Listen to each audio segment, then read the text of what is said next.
Hello friends, welcome to my channel. Form 10B के हमने दो वीडियोस में समझे कि क्या क्या शेड्यूल्स हैं, उसको कैसे फिल करने हैं। ये जितने भी शेड्यूल्स में आप कंप्लीटेड देख रहे हैं, ये सब हम देख चुके हैं। इस वीडियो में मैं आपको शेड्यूल्स बताऊंगी कि जो हमने प्रीवियस जितने भी शेड्यूल्स और पॉइंट्स देखे हैं, उसको फिल करने के बाद हमें स्पेसिफिक शेड्यूल्स भरने पड़ते हैं, और ये तभी एक्टिवेट होते हैं जब आपने सारे शेड्यूल्स को कंप्लीट किए हैं। ये शेड्यूल्स जो है वो है corpus, deemed income accumulation, special specified person से रिलेटेड टीडीएस डिसअलाउंसेस और 269 SS.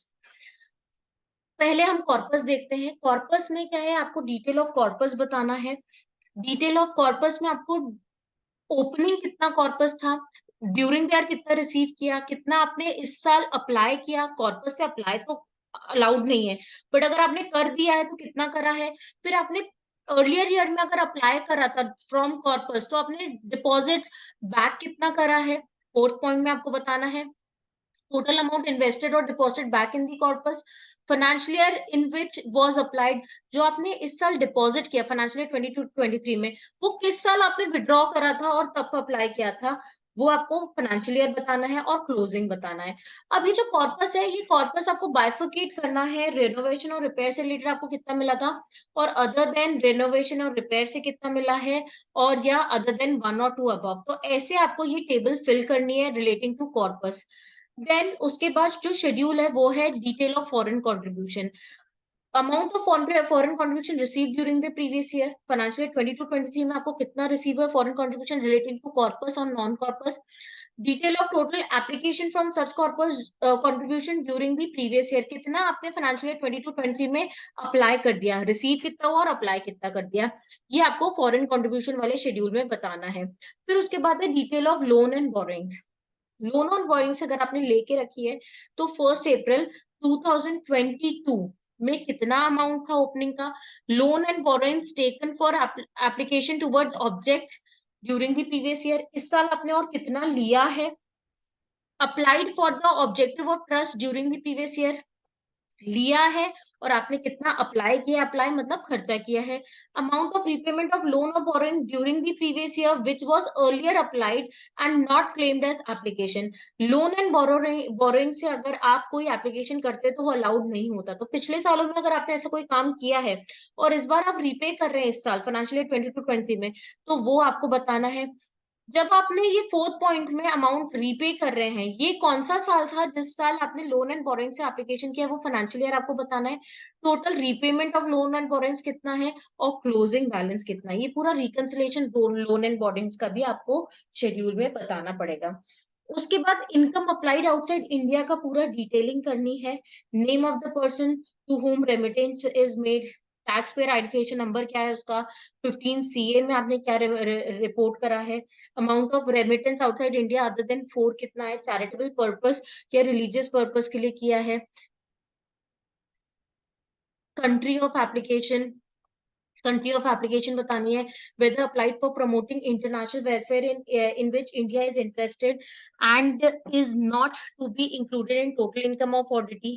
If approval for application outside India has been obtain, approval number क्या था, जनरल या स्पेसिफिक था, डेट ऑफ अप्रूवल। तो ये सारी डिटेल्स आपको बतानी है। वैसे ही कॉर्पस में भी क्लोजिंग बैलेंस के बाद है इन्वेस्टेड इन मोड, क्योंकि कॉर्पस को स्पेसिफिकली 11(5) मोड में इन्वेस्ट रखना जरूरी है। तो कौन से मोड में आपने इन्वेस्ट रखा है। Amount tax in previous assessment years, जब आपने विड्रॉ किया है तो उस साल टैक्स लगा होगा, तो वो amount of tax invested in mode other than 11(5) कितना है। If corpus donation is of type 1, then whether it fulfills the following condition, मतलब type 1 रेनोवेशन और रिपेयर से रिलेटेड है, तो amount applied out of corpus for the purpose other than voluntary contribution, contribution or donation to any person maintained as not separately identifiable, invested or deposited in form mode other specified under section 11(5). तो ये corpus से related जानकारी है। अभी हमने इसके पहले देखी थी income applied outside India.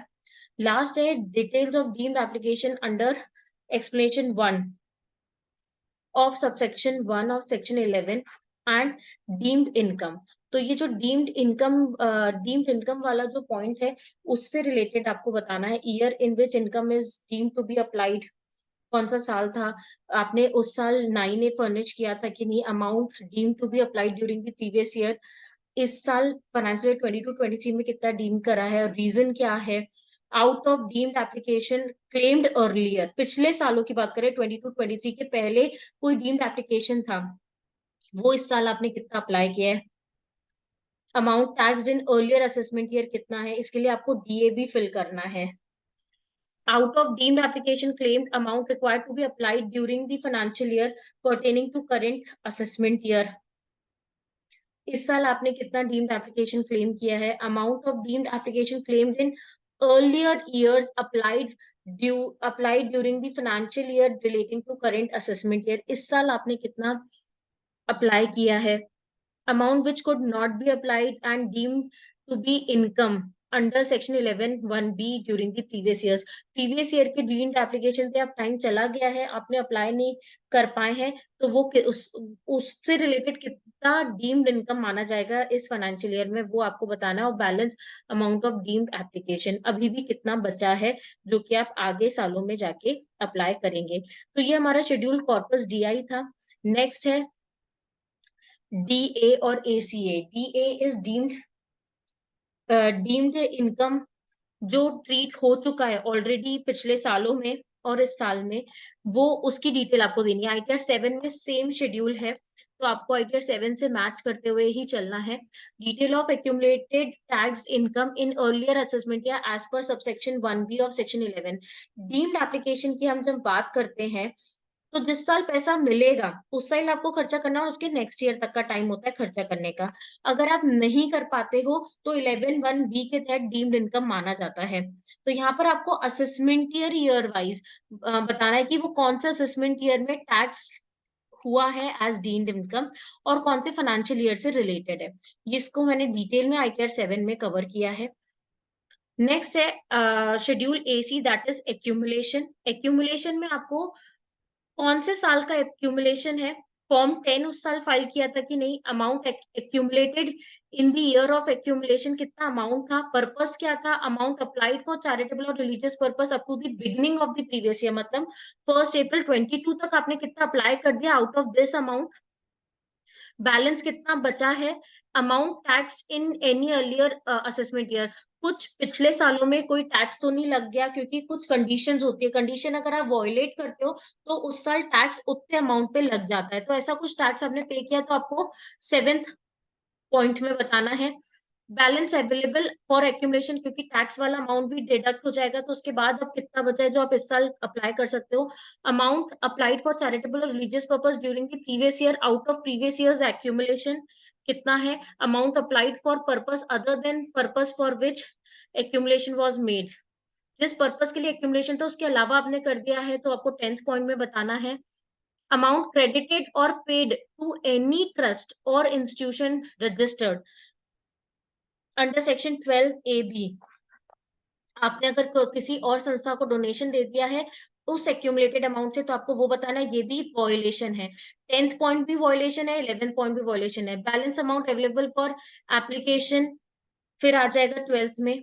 Amount invested और deposited in mode specified in 11(5) 12th में जो अमाउंट आया उसमें से आपने 11(5) मोड में कितना इन्वेस्टेड रखा है और अदर देन 11(5) में कितना इन्वेस्टेड रखा है, वो आपको 14th पॉइंट में बताना है। Amount which is not utilise during the period of accumulation कितना है, 15th में आपको बताना है कितना रह गया है। और amount deem to be income आ जाएगा। इनकम कौन कौन सा आएगा, 10th, क्योंकि मैंने आपको बताया था 10th वॉयलेशन है, 11th वॉयलेशन है, 14th वॉयलेशन है, क्योंकि अदर देन 11(5) मोड में आप नहीं रख सकते, और 15 टाइम चला गया आपने अभी तक नहीं अप्लाई किया, तो ये सारी चीजें डीम्ड इनकम इस साल मानी जाएगी। तो ये है शेड्यूल एसी। अब है एसीए, जो हम अमाउंट यहाँ पर टैक्स की बात कर रहे हैं, ये कौन से इसमें है, ये वाला अमाउंट टैक्स 7 पॉइंट का ही एक्सप्लेनेशन है हमारा थर्ड वाले शेड्यूल एसीए में, कि एक्यूमुलेटेड इनकम से रिलेटेड कितना आपने टैक्स पिछले सालों में पे कर दिया है असेसमेंट ईयर 22-23 तक, वो आपको यहाँ बाइफिकेशन बताना है। ये शेड्यूल है हमारा ACA।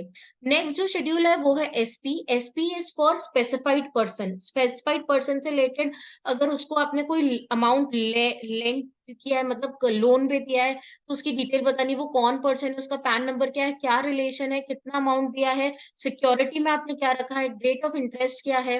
वैसे कोई लैंड और बिल्डिंग दी हुई है तो लैंड और बिल्डिंग से कितना रेंटल आ रहा है, क्या है, पर्सन कौन है, ये सारी डिटेल, मतलब ये पूरा शेड्यूल स्पेसिफाइड पर्सन से रिलेटेड है, जो कि हम 13(3) की बात करते हैं।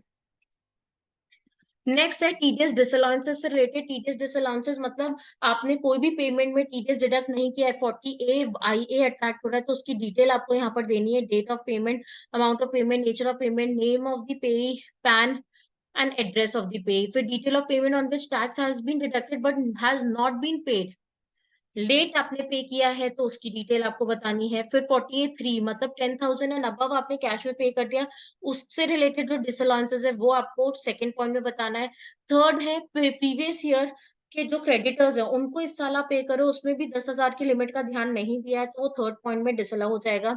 शेड्यूल TDS और TCS का डिटेल में आपको भरना है, जिसमें tan number, section, nature of payment क्या है, टोटल अमाउंट ऑफ पेमेंट और रिसीट और of the nature specified, total amount क्या था पेमेंट का, टोटल अमाउंट जिसपे टैक्स कटना चाहिए था, टोटल अमाउंट जिसपे टैक्स कटा है, टोटल अमाउंट ऑफ TDS कितना था, total amount on which tax was deducted at less than specified rate, amount of tax deducted or collected on 8th, amount of tax deducted but not deposited। ये पूरा schedule जो है TDS TCS का वो आपको section wise भरना है।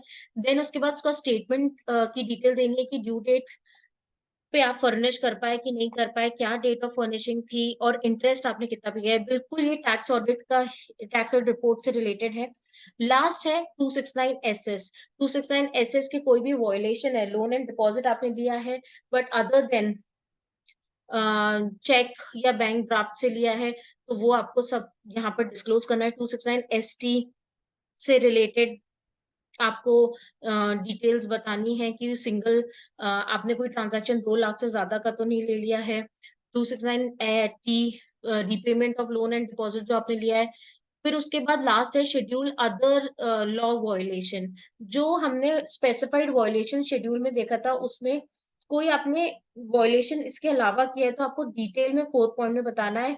Name of the law under which non compliance has occurred, nature of non compliance, date of order, whether the order, direction or decree has been disputed before any court, if yes, whether the dispute has been attained, has the dispute being finalized in favor of oddity। ये सारी चीजें बतानी है। तो ये हैं सारे 10B के शेड्यूल्स जो कि आपके हर पॉइंट से रिलेटेड ही हैं।